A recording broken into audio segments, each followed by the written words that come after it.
Hey, everybody, we're going to talk about needs and being needy, and that needy is not a nasty word.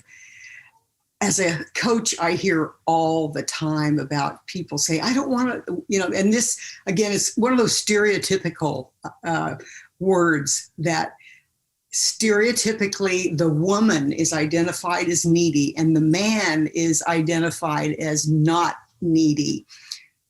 But I want to blow apart all these mistaken beliefs today, and I want to tell you how to identify what it means to be needy, how to deal with it and resolve it, and how to evaluate whether somebody really is even needy or not, and whether that's a negative thing in your relationship.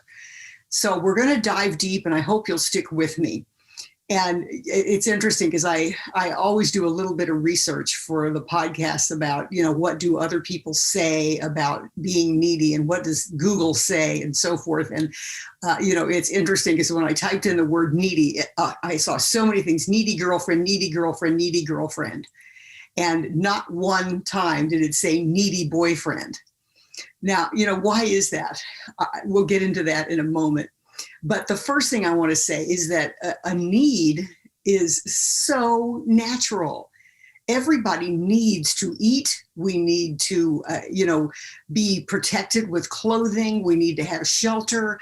We actually need to be loved and held. There was a study, I think it was back in the 1920s, when orphanages noticed that babies were dying. They weren't sick. They were just dying. And they finally realized that it was from a lack of contact, a lack of love, a lack of affection. And it's so, so sad. And it was called the failure to thrive syndrome. And I'm sure it's still around today. But I think in orphanages, people volunteer to go hold babies now. I don't even know if there are orphanages. People are wanting babies so much. Anyway, I digress. Needs are normal, not nasty words. Needs are normal. It means that you are lacking something that you require. That's all it means. And in the definition that I saw on Google, it was talking about a needy girlfriend. Well, first of all, why do they talk more about it with a girlfriend than a boyfriend, or a female rather than a male? Well, men are taught not to be needy. Absolutely. You're a pussy if you're needy. Don't cry like a little girl. What are you feeling? Insecure? Man up. I mean, it's unbelievable the messages that are given to little boys from the time they're very, very small. And so being needy is something that men will not acknowledge 99% of the time. They will not acknowledge that they need reassurance, that they need affection, that they need comfort and love. They do sometimes express it, but they don't say it directly, that I really need attention from you.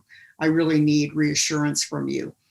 Males are so much more likely to be pissed off that you're spending so much time with your friends, or pissed off that you're not there when they're hungry for dinner, or, pissed off that they feel, jealous that you're spending time with a male friend or whatever, your brother, I don't know. But they don't express it as a vulnerable need. And I think that's really the only reason that women are titled needy or clingy and men are not often entitled that. And I want to talk about the word clingy too, because it just makes you cringe, doesn't it, when you hear the word clingy? And you know what it is? It's an effort. And again, we're going to talk in stereotypes, but it's an effort to make the clingy person, most often the woman, it's to make her feel ashamed of her behavior. Oh, you're so clingy. Ugh, ugh. And, there are so many dating coaches out there that this really irritates me when I get a client who has been working with a dating coach that'll say, don't show them that you're needy. Don't act clingy. Pretend like you don't care whether they call you or not.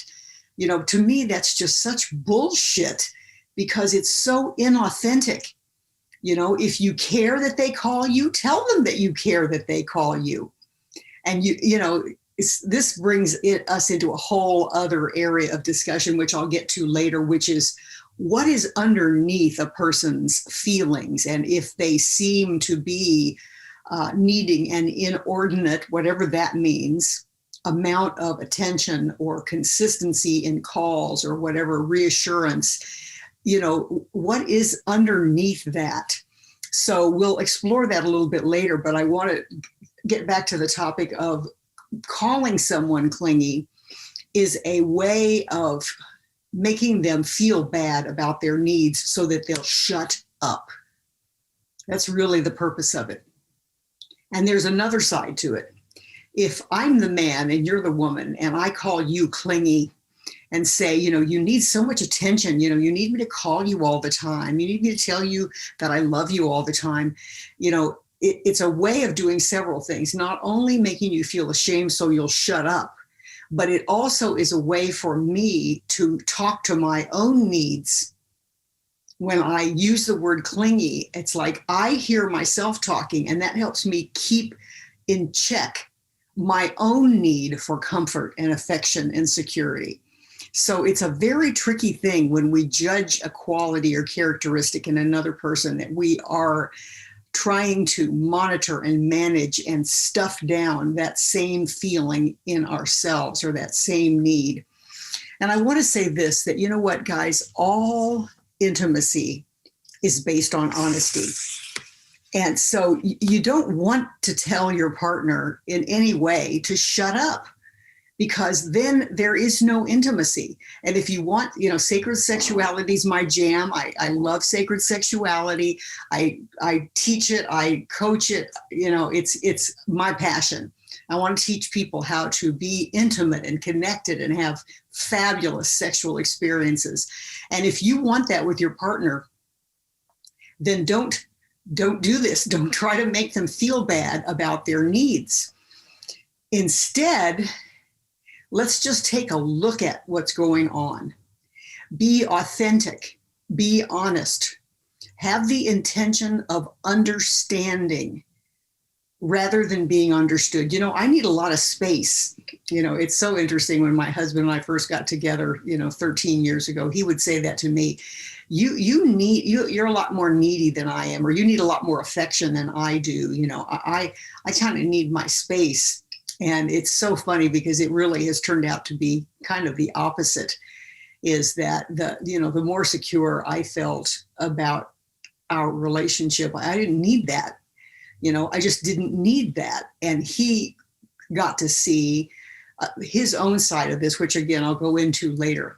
But be honest, be authentic, dive into this with your partner. Don't judge them and then try to manage their behavior or get them to manage their behavior. Don't try to do that. That's not going to lead to intimacy. It's not going to lead to good sex, or maybe any sex at all. Because over time, if you keep telling your partner to stuff their needs, be quiet, don't bother me with your needs, then it's like, they're going to end up saying, well, don't bother me with your needs. So it really behooves us all to remember that all intimacy is built on the willingness to be honest, the willingness to listen, the willingness to understand and explore what the other person is going through. So let's take an example. I was talking to a client about this today, a woman who is dating a guy. They've been dating like 3 months or something. And he's got ADD. He's got a new job that he works really long hours, and he's kind of distractible. And, I don't know whether he forgets to call her. She doesn't know whether he really just forgets or the day gets away from him, but he'll say, I'm going to call you later. And then he doesn't call her. But when she texts him, he calls her immediately. So, she's saying, I don't want to come across as needy, but I also don't want to be stuffing my feelings, because then it makes me anxious. And I ask her, do you think he cares about you? And she said, yeah, I think he does. And I said, then why not lean into that? Why not lean into the fact that he cares about you and he'll call you? And it's like, do you really need him to call you, even though it would be nice to have him call you every day or more than once a day? But do you actually need that to know that he cares about you? So that's one thing that you can do in the exploration process. And, there are 5 steps, I think, that in this particular exploration. One of them is always intention. Intend to be open and honest with each other. Intend to stay neutral and connected and not judge. That's a lot of intention. That's a lot of big intentions to start out with. But man, if you set that foundation out in a conversation about being needy or clingy, it is going to go completely differently than if you dive in and start saying, you're so clingy and I can't take it. And it bothers me. I mean, it's going to go in a bad direction immediately. So start out with the intention to be connected and neutral and really explore without judgment. And then listen to each other. Tell each other what you notice. If she seems to need a lot of reassurance and a lot of phone calls and so forth, rather than judge her and put her down, why not say, I've noticed that you seem to need a lot of reassurance and a lot of affection and attention. And I'd like to talk about that, not in a negative way, but it's like, it's not something I'm used to. And I notice that I have a bit of a reaction to it. Now that would be, really listening, wouldn't it? That would be really listening to that other person. And it would be jumping ahead, which, is number 4, is notice your own triggers. So follow your intention, listen to each other. And then the third one is stay connected and notice what you're feeling. Notice if you're reactive, and then just say that. In the example I just gave, I notice that you seem to need a lot of reassurance and affection and attention. And I notice that I get triggered into wanting to pull back at those times. Okay, so now that's profoundly cool. That's all I can say. That's profoundly cool if you get to that place, because you're not judging her and you're not judging yourself. You're just saying, I notice that I have this reaction and you have that behavior. And now, let's go to number 4 to explore those triggers. I wonder why. Do you understand why you need those so much reassurance or whatever? And then you get to identify and explore further. Does she want you to call her 10 times a day? Or is it really one time a day for 5 minutes, but you don't want to? And then you have to kind of take a look at, is it really that she's needy? Or is it that you are triggered because you had a domineering mother that tried to control your every move because she was anxious? And so you are very resistant to that and want to set that rule up right away from the beginning when you're dating, that you are not going to be expected to be a certain way, period, even if it's completely reasonable. So this is something that most people do not look at. And then if you can ask her compassionately, do you understand why you need that attention and reassurance? She might say, my ex-husband cheated on me and, told me I was fat and ugly and he hated my labia and my breasts, and it's made me incredibly insecure. And I feel terrified that I am just unlovable as a woman. And I really like you. And so, I understand that I need reassurance. And I'm going to take a look at that. I can, of course, this is going back to my number 5 is, what are we going to do about it? But during the exploration phase of looking deep into your triggers, my father left the family, etc. Then she can begin to really kind of reconnect to herself and the fact that maybe she is looking to heal some of those old wounds through you instead of doing that work on her own. And you may, on the other hand, feel overwhelming compassion for her and say, oh no, honey, you are a beautiful, sexy woman. Your ex-husband was crazy. I don't know what he was thinking. And, it's like you might feel unexpected compassion for her once you listen and understand why she feels that way. And then she might be able to be neutral enough to say, and I wonder why, it triggers you so much, because one thing I've noticed that it seems like I have this intuitive feeling that you want me to feel insecure. That's another possibility on his side. And that happened in a relationship I was in. He wanted me to feel insecure, something I'd never even thought about. But it's like he felt insecure himself. He worried about himself sexually, whether he was big enough or good enough or whatever, successful enough as a man, manly enough as a man. And so he wanted me to feel insecure because I was a successful woman that he was very attracted to. And so he wanted me to feel insecure. And that happens a lot, is that men don't give women what they need to feel secure and to feel loved and to feel comforted, because they want them to feel insecure so that the man feels better about himself. Of course, it doesn't work. It absolutely does not work, because someone who feels insecure all the time is miserable. And, eventually it's going to fall apart.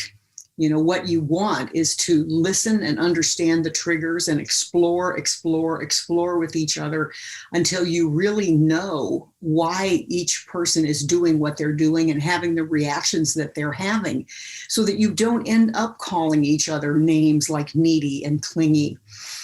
That you can identify the behavior and ask them, honey, are you feeling insecure right now? And is there some way I can support you if you care? Now, this brings up another topic of what if you're casually dating somebody, you don't really care about them, and you notice that they're trying to get a lot from you in terms of reassurance and attention and affection. And you try to talk to them, and they maybe do have some insight and tell you all of that. But, you may find yourself saying, you know what, I want to just be friends. I really want to be friends. And I feel like what you're wanting from me, I'm not there yet. I'm not there yet in that committed way. I'm just in an exploratory, fun kind of era of my life. And again, that goes back to honesty and authenticity is required, not name calling. And that happens so often is, she's too needy for me. He's too jealous for me. He's too controlling for me. She's too clingy. And it's like we name call each other rather than understanding what people really need and then seeing if we are a match. Seeing if we're a match. And like I said, once a woman who seems to need a lot of reassurance explains herself to a man who really cares about her and wants to be with her, then that man is going to open his heart and say, honey, if you need to be called 3 times a day, I'll make sure I do it. Because I know you're not trying to control me. You're trying to heal a broken heart. And it makes me want to cry. I have what you need because I do love you. I have it for you, and it makes me feel good to give it to you because I have it for you, and that makes me feel powerful in a very healthy way. He doesn't need to make her feel insecure. He needs to make her feel fulfilled so that she looks at him with respect and admiration and devotion and real caring. He cares about me. I feel safe, and when the two of you feel safe, that's when the magic can happen in the bedroom too. Is when you feel safe. So be honest about that too. Don't pretend that you want to be with somebody just so you can have sex with them when you really don't want to have anything to do with their needs. It really surprised me years ago when I heard this, that when we meet someone, we are looking for how they can meet my needs. Does he make me feel pretty? Does he make me feel sexy? Is he financially secure? Is he kind? Is he going to make my life better? I don't look around for a guy and, consciously anyway, and say, how can I make his life better? I don't care if he makes my life better. How can I make his life better? Now, a lot of people get trapped in that, but they get trapped in that cycle of how can I make his life better because they think it's going to make them feel better. It always comes back to we couple up because we think that other person's going to meet our needs. And this is one of the fundamental reasons why this podcast and video is so important, is that it's never going to happen without you being willing to meet their needs too. It's never going to happen unless your needs are identified and out in the open and dealt with and agreed on and negotiated and resolved so that you can do what's for the highest good of all, including each one of you. I'm going to say that again. Any relationship, it's not going to last. You're not going to have sacred sexuality. You're not going to have intimacy. You're not going to have a great connection if you don't find out what each one of you really, truly needs and then see if there is a match. If there is, then you have every possibility that it will work out. If you have authenticity and honesty and the courage and the willingness to fight for and work for that relationship, and you are a match in terms of your needs and values. But if you meet somebody that you need a lot of reassurance and they're incredibly withholding, not going to work, is it? It's not going to work. You know, if they're looking to you to meet their needs, but they don't want to meet your needs, that's not going to work unless you're a masochist, and I hope you're not. So let's blow up that idea that this other person is there to meet your needs, because they aren't. And we get to take responsibility for our own needs. If I feel insecure, I get to take that on. I get to do some coaching. I get to meditate. I get to do some self-love things. I get to join my fulfilled woman circle to learn how to love myself so that I then can be much more secure and free flowing in a relationship. So, you know, we need to take responsibility for our own needs, and we need to understand each other's needs and not throw salt on the wound. So I hope this has been helpful. I really enjoyed talking about it. I love you guys, and I wish you the happiest holidays. And I think it'll be the new year when I talk to you again. So next time we're going to talk about what is your word for the year and why is that important. But until then, if you know any women who are ready to catapult forward to their vision of real sacred sexuality, of self-love, of loving their bodies, of leaving the incredible trauma of early lives and how it's twisted us up in the past, contact me. I've got like 2 more openings for that group that's starting in the middle of January. So let me hear from you. Love you guys.